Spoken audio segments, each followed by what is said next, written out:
அனைவருக்கும் என் அன்பான வணக்கம். நான் உங்க ஹீலர் மணிமேகலை பேசுறேன். லைக், சப்ஸ்கிரைப் செய்து வாழ்த்துக்கள் மற்றும் கருத்துக்கள் தெரிவித்த என்னுடைய ஃப்ளவர் ஃபேமிலிக்கும் மற்றும் உங்களுடைய அன்புக்கும் ஆதரவுக்கும் என்னுடைய மனமார்ந்த நன்றிகள்.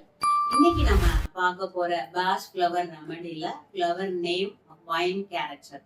இந்த கேரக்டர் எப்படி இருப்பாங்கன்னா, ரொம்ப அதிகாரமா இருப்பாங்க. தான் வேலை வாங்குறதா இருக்கட்டும், வேலை கொடுக்கறதா இருக்கட்டும், அதிகாரம்ன்றது ரொம்ப அதிகமா இருக்கும். ஆஹ் தான் கண்ட்ரோல்ல இருக்கணும் அப்படின்ற மாதிரி இருப்பாங்க. அவங்களோட முடிவு தான் அதிகமா அங்க இருக்கிற மாதிரி இருக்கும். இது ஃபேமிலியா இருந்தாலும் சரி, ப்ரொஃபஷனலா இருந்தாலும் சரி, இந்த கேரக்டர் வைஸ் இருக்கிற பர்சன் வந்து அவங்க வந்து அதிகமா ஸ்ட்ரெஸ் ஆகுறதுக்கும் வாய்ப்பு இருக்கு. இல்லைன்னா அவங்களை சுத்தி இருக்கிறவங்களுக்கும் ஸ்ட்ரெஸ் ஆகுறதுக்கு வாய்ப்பு இருக்கு. ஒரு ஃபேமிலியில இருக்காங்க அப்படின்னா இவங்க செய்யற ஒரு கேரக்டர் வைஸ் கூட இருக்கிறவங்களுக்கு கொஞ்சம் ஸ்ட்ரெஸ் ஆகும். இல்லைன்னா இவங்க அதிகமா ஸ்ட்ரெஸ் ஆகுறதுக்கு வாய்ப்புகள் இருக்கு. இந்த கேரக்டர் வந்து ஒரு கம்பெனில இருக்கிறாங்க அப்படின்னா அவங்கள சுத்தி இருக்கிற எம்ப்ளாயிஸுக்கு ஒரு விதமான ஸ்ட்ரெஸ் வந்து கண்டிப்பா கொடுக்கும். ஸோ இதுல நம்ம எப்படி இருக்கிறோம், இந்த கேரக்டர் வந்து நீங்களோ இல்ல ஃபேமிலியோ இருக்கீங்க அப்படின்னா அதுல நம்ம எப்படி நெகட்டிவா மத்தவங்களுக்கு அதிகமா கொடுக்குறோமா, இல்ல பாசிட்டிவ் அதிகமா கொடுக்குறோமா, நம்மளால நம்மளே ஸ்ட்ரெஸ் ஆகிக்கிறோமா, இல்ல நம்ம அதிகமா மத்தவங்களுக்கு ஸ்ட்ரெஸ் கொடுக்குறோமா அப்படிங்கறத ஒரு அனலைஸ் பண்ணிட்டு இந்த ஃப்ளவர் அப்படி நம்ம எடுக்கும் போது அது நமக்கு வந்து சப்போர்ட் கொடுக்கும். நம்மளுடைய எமோஷனல்ஸ் பேலன்ஸ் பண்ணி நமக்கு அதை ஓவர் டேக் பண்ணி கொடுக்கறது தான் இதோட மெயின் ரோல் வந்து ஃப்ளவர் அப்படி தான். இதோட கான்செப்ட் அதுதான். இதை வந்து நம்ம ஒரு கேஸ் டேக்கிங்கோட பார்க்கணும். ஹஸ்பண்ட் ஒய்ஃப் 2 பேர் வந்திருந்தாங்க. அந்த ஹஸ்பண்ட் சார் வந்து ஏஜ் 50+ இருக்கும். அவங்க ஒரு பிரைவேட் கம்பெனில ஒரு HR மேனேஜரா ஒர்க் பண்ணிட்டு இருக்காங்க. சார் தான் ஃபர்ஸ்ட் அவங்க பேச ஆரம்பிச்சது. நான் வந்து என்னோட ஒர்க்கை வந்து ரொம்ப ஸ்ட்ரிக்டா எம்ப்ளாயிஸை கரெக்டா கொண்டு போவேன். நான் சொல்றதுதான் எல்லாருமே செய்வாங்க. அதே மாதிரி ஒர்க்கை வந்து பர்ஃபெக்ஷனா பண்ணுவேன் அப்படின்ற மாதிரி சொல்லிட்டு இருந்தாங்க. அவங்களோட அந்த வைன் கேரக்டர் பாத்தீங்கன்னா கம்பெனில வந்து அவங்களுக்கு அது ஸ்ட்ரெஸ் இல்லை. மேபி கூட இருக்கிற எம்ப்ளாயிஸ் வேணா ஸ்ட்ரெஸ்ஸா இருக்கலாம். ஆனா அது அவங்கள பெருசா வந்து அது அவங்களை பாதிக்கல. ஆனா அதே வைன் கேரக்டர் ஃபேமிலியில பாத்தீங்கன்னா அது பெருசா பாதிப்பு கொடுக்குது. இப்படி எமோஷனலா பேசிட்டே வர்றாங்க. டக்குன்னு ஃபேமிலி பத்தி சார் பேசுறாங்க.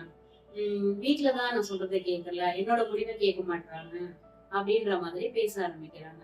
பேசிட்டே இருக்கும்போது அந்த ஒய்ஃப் அந்த மேடம் வந்து பேச ஆரம்பிக்கிறாங்க. சில முடிவுகள் வந்து பசங்க கிட்ட வந்து கொடுக்கணும், எல்லா முடிவுகளும் இவங்களே எடுக்கிறாங்க.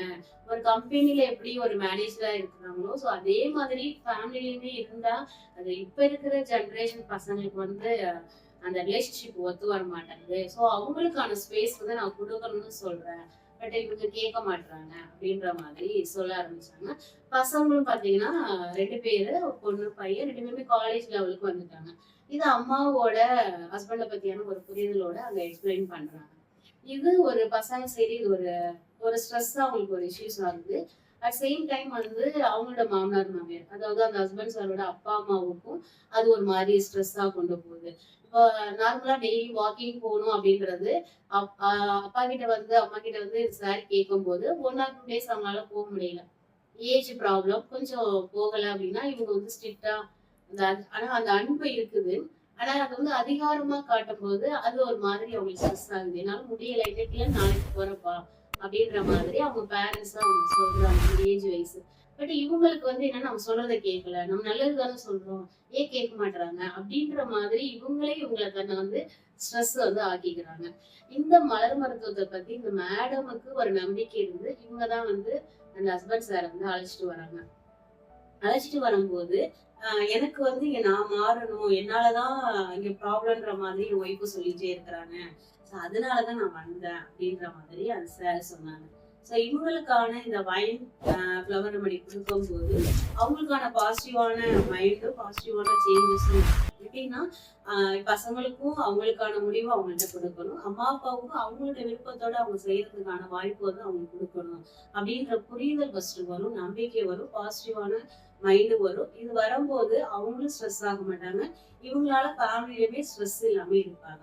ஸோ இந்த கேஸ்ல இருந்து நம்ம தெரிஞ்சுக்க வேண்டிய விஷயம் என்ன அப்படின்னா, ஒரு கம்பெனில வந்து ஒரு ப்ரொஃபஷனல் அதுல வந்து அன்பு பிளஸ் அதிகாரமா நம்ம வந்து அங்க கொண்டு போறோம். ஏன்னா அது ஒரு சிஸ்டம், அது ப்ரொஃபஷனல்.